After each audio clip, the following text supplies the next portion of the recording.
好，我先说，不管。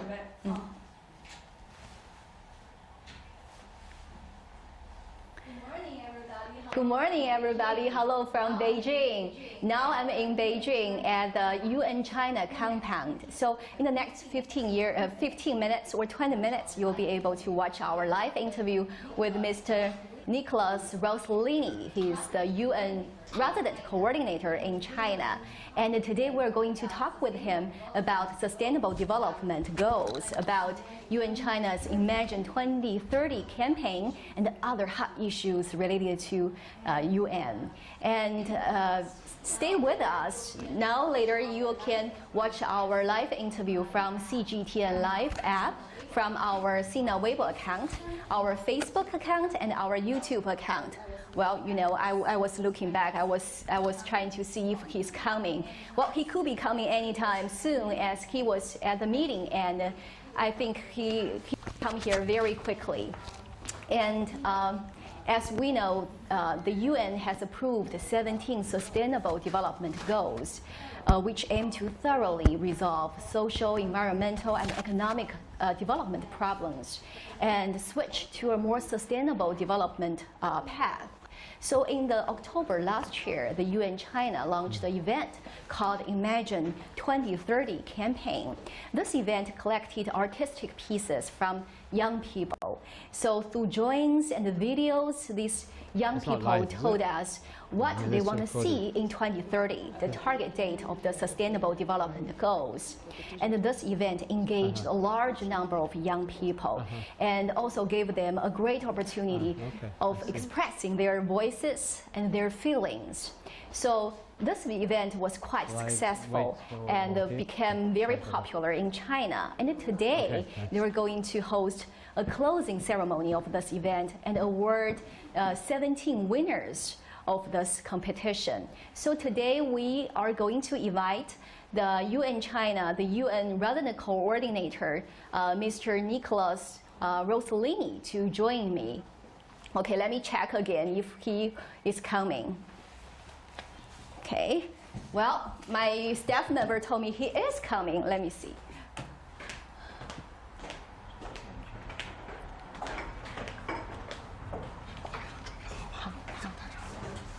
Well, where is him? Hi. He's waiting for you. Okay, that's great. Please come in. Well, I think this is why live interview is so charming, because it really shows all the details and how we prepare everything, how we handle breaking moments. So now you can see that, you can see the entire interview process and how we are preparing for the interview, how we wait for our guest. So it happens all the time. Okay, our guest is coming. Hello. So glad to see you. Great. Okay, please take the seat. Okay. So. Well, it was a busy morning, right? Yes, yes. You had a meeting in the morning? Yes, already. Wow, very busy schedule. So, well, now you can see this is Mr. Nicholas Rosellini. Yes, the pronunciation is right, right? Yes, that's right. And he's the UN resident coordinator in China. So you are the big boss of UN China, basically. You are too modest. Okay, can you say hello to our CGTN audience first? Hello to all the viewers. Hello to all the viewers of CGTV. I'm also a regular viewer. I'm very happy to be invited onto your show. Well, thank you so much. And tell you again, now you are going to watch a live interview with me and with Mr. Nicholas Rosellini, the UN resident coordinator in China, and you'll be able to watch our live interview from CGTN Live app and our Sina Weibo account, our Facebook and YouTube account. And today the subject will be about Sustainable Development Goals, the Imagine 2030 campaign, and other important issues related to the UN. Okay, stay with us. Okay, now we can. Okay. Great. Well, as we know, the UN members approved 17 goals for sustainable development. And this time, about the Imagine 2030 campaign, you chose to target young people. Why did you choose this group? Well, For example, in China, there are 278 million young people between the age of 10 and 24. So they're really a very important group of people. And when one looks at the time frame for the Sustainable Development Goals, it's of course called the Agenda 2030. And most of the people who framed the Sustainable Development Goals will have retired by then. So it's really important to involve and to engage the youth of today who will be adults in 2030. They will be the ones running governments, they'll be the ones running businesses, they'll be the decision makers and the policy makers in 2030.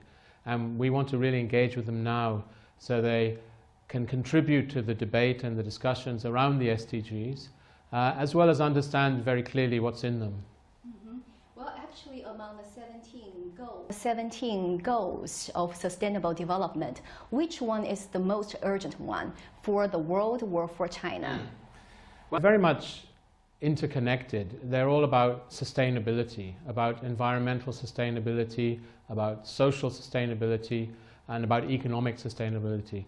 They're all about quality of life, about dealing with the pressing problems of today, such as climate change and air pollution, about inequality, and so it's very hard to differentiate because they're all interconnected to deal with these kind of very complicated issues. But what we have in China is a cooperation framework with the government of China, and there, within the context of the overall SDGs, we're focusing on poverty issues, the final mile in China of eliminating poverty by 2020. We are focusing on climate change and environmental issues, and we're focusing on China and the world, how China's experience can benefit other countries in terms of their own achievement of the Sustainable Development Goals. Well, the event Imagine 2030 campaign is more about drawing people's attention to promote these goals. But I wonder, what pragmatic actions has the UN taken so far? Well, what we say in terms of sustainability, day-to-day actions are in everyone's power. You know, it doesn't matter what you do in life, you can contribute to achieving the Sustainable Development Goals. And for example, if we take the example of the environment, we say you have to reduce, reuse and recycle. So in your day-to-day life, you can see how you can, for example, make sure you always turn the lights off. Make sure you don't use a car for a short journey. You can use a bicycle or you can walk. You can dry your clothes naturally without using electricity. So there are many ways people contribute at the individual level in very pragmatic ways. And also, what are the characteristics of this younger generation and how to get them more involved in promoting sustainable development? well, 2030, we decided to see how we could attract in young people, and we decided to allow them to express themselves through arts, whether visual arts or written, so that to really encourage them to use their imaginations and to really draw in their interest. And we had a very good response, many hundreds of entrants in terms of the competition to express each of the SDGs in a visual or art form. And I think here in China I think we had over 700 views on Weibo, 700 million views, sorry. Very impressive. And 28 million comments. Wow.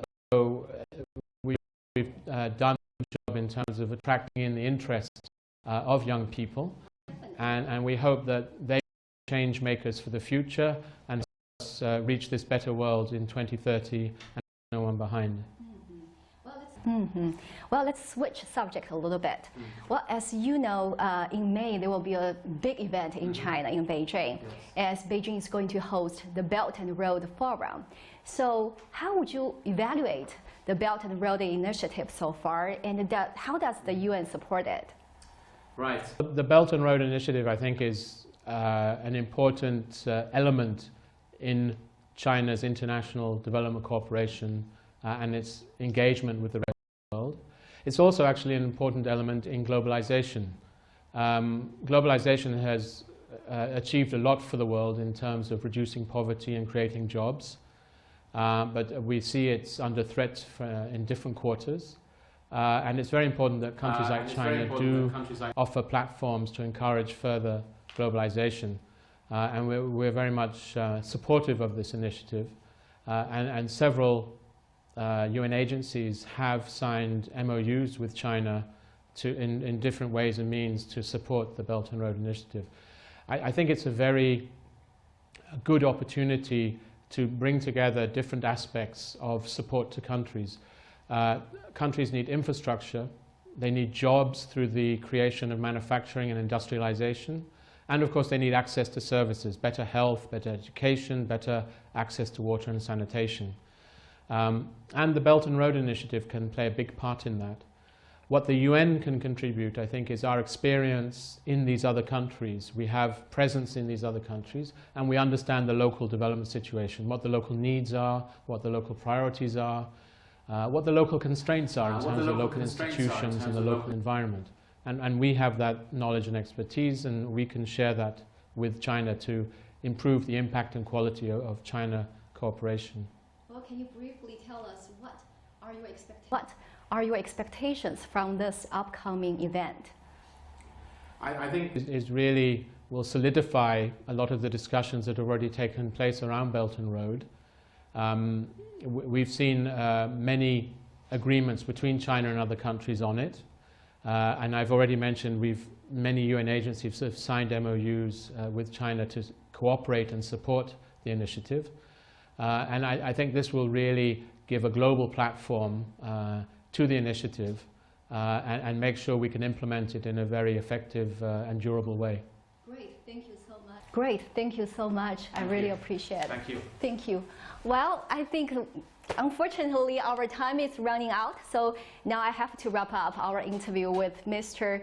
Nicholas Rosellini. But it was very insightful, very important, shared some very important insights with us. I really appreciate it.